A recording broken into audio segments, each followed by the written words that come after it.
হযরতে ফাতেমা তো জোহরা সালামুল্লাহি আলাইহা হযরতে আলীকে বলতে আছেন, ও আমার স্বামী, আপনি তাড়াতাড়ি যান নবী পাকের দরবারে। মসজিদে নববীর মধ্যে যাওয়ার পরই আমার নবী পাককে দাওয়াত দিয়ে দিন, আমার আব্বা হুজুরকে দাওয়াত দিয়ে আসুন। হযরতে আলী বলতে আছেন, ওগো ফাতেমা, ও ফাতেমা, আমরাই তো ঠিক মতো খাবার খেতে পাই না, আর নবী পাককে দাওয়াত দেওয়ার কথা বলতেছো। হযরতে খাতুনে জান্নাত বলতে আছে, ও আমার স্বামী,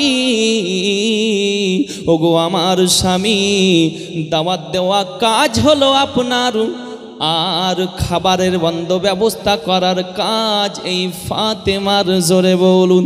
হযরতে আলী রাদিয়াল্লাহু তাআলা আনহু খাতুনে জান্নাতের কথা শোনার পরে নবী পাক দো জাহানের বাদশাকে দাওয়াত দেওয়ার জন্য টুক টুক টুক টুক করে আগিয়ে গেলেন। বাবা নবী পাকের কাছে যাওয়ার পরে বলতে আছেন, আসসালামু আলাইকুম ইয়া রাসূলুল্লাহ, দরদি নবী আমার, আপনার দরবারে একটা আবেদন নিয়ে এসেছি।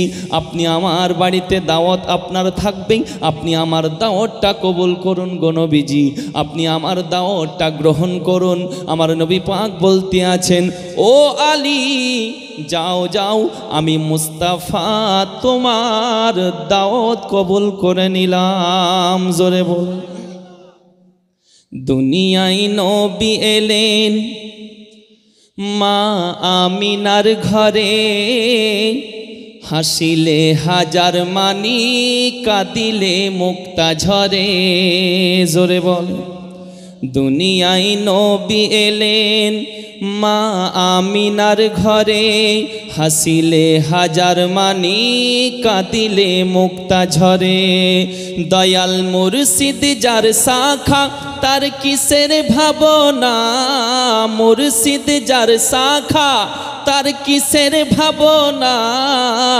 ছেড়ে দে নৌকা, আমি যাব মদিনা, ছেড়ে দে নৌকা, আমি যাব মদিনা, আমি দেখব মদিনা, আমি যাব মদিনা, আমি দেখব মদিনা, আমি যাব মদিনা। জোরে বলুন। ওই নূরের রোশনীতে দুনিয়া গেছে ভরে, সেই নূরের বাতি জ্বলে মদিনার ঘরে ঘরে। ওই নূরের রোশনীতে দুনিয়া গেছে ভরে, সেই নূরের বাতি জ্বলে মদিনার ঘরে ঘরে। দয়াল নবীজির ওই উম্মত দোজখী হবে না, নবীজির ওই উম্মত দোজখী হবে না। হৃদয় মাঝে কাবা, নয়নে মদিনা। দে দে পাল তুলে দে, মাঝি হেলা করিস না, পাল তুলে দে, মাঝি হেলা করিস না। ছেড়ে দে নৌকা, আমি যাব মদিনা, আমি দেখব মদিনা। জোরে সুবহানাল্লাহ বলুন না। আমি দেখব মদিনা, আমি যাব মদিনা। জোরে বলুন। আব্বাজিও ভাইজানেরাও, হযরতে আলী রাদিয়াল্লাহু তাআলা আনহু নবী পাকের কাছে যাওয়ার পরে নবী দো জাহাকে বলতে আছেন, আসসালাতু ওয়াসসালামু আলাইকা ইয়া রাসূলুল্লাহ, আসসালাতু ওয়াসসালামু আলাইকা ইয়া হাবিবাল্লাহ। হুজুর দরদি নবী আমার, ওগো দরদি নবী আমার, আপনাকে দাওয়াত করলাম, এই আলীর দাওয়াতটা আপনি কবুল করুন। আমার নবী পাক বলতে আছেন, ও আলী, আমি তোমার দাওয়াতটা কবুল করলাম, আমি তোমার দাওয়াতটা গ্রহণ করলাম, আমি তোমার দাওয়াতটাকে আমি অ্যাকসেপ্ট করলাম। হযরতে আলী রাদিয়াল্লাহু তাআলা আনহু নবী পাককে সঙ্গে করে খাতুনে জান্নাত, নবী পাক হযরতে আলী রাদিয়াল্লাহু তাআলা আনহুর সঙ্গে খাতুনে জান্নাতের বাড়ি টুকটুক করে আসতে আছেন। এদিকে ফাতেমা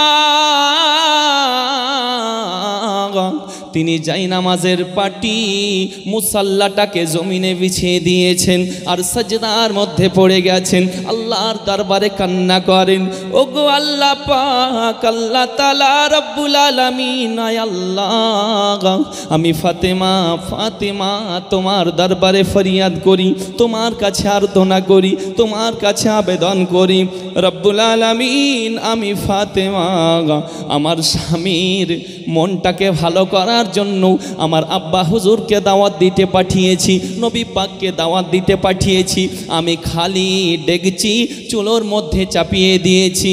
আয় রব্বুল আলামিন তুমি আমার সম্মান রক্ষা করো গো আল্লাহ রব্বুল আলামিন, আমার ডেকচি চাপানো হয়ে গেছে, তুমি খালি ডেকচি তুমি রহমতি খাবার দ্বারাই ভর্তি করে দাও, খালি ডেকচি তোমার রহমতি খাবার দ্বারাই ভর্তি করে দাও। আমি ফাতেমা যতক্ষণ পর্যন্ত তুমি আমার খালি ডেকচি ভর্তি না করে দিবে এই ফাতেমা মাথা উঠাবে না। এ বাবাজি হযরতে খাতুনে জান্নাত সাজদার মধ্যে পড়ে আছেন, আল্লাহর দরবারে কান্না করেন, মাবুদ আয় আল্লাহ পাক, আল্লাহ তাআলা আমার স্বামীর খুশির জন্য আমি দাওয়াত দিতে পাঠিয়েছি, তুমি আমাকে অপমানিত করবে না, তুমি আমাকে লাঞ্ছিত করবে না, তুমি আমাকে অপদস্থ করবে না। ওগো আল্লাহ পাক আমি তোমার ফাতেমা বান্দি হয়ে তোমার দরবারে আবেদন করি গো আল্লাহ, তুমি খালি ডেকচি ভর্তি করে দাও, তুমি খালি ডেকচি পরিপূর্ণ করে দাও। হযরতে খাতুনে জান্নাত এইভাবে দোয়া করতে আছেন, কান্না করতে আছেন, এদিকে হযরতে আলী নবী পাক দো জাহানের বাদশাকে নিয়ে বাড়ির মধ্যে চলে এসেছেন। নবী পাকের বেটি হযরতে খাতুনে জান্নাত সালামুল্লাহি আলাইহা সাজদা থেকে মাথা উঠিয়েছেন। বাবা উঠানোর পরে কি করেছেন?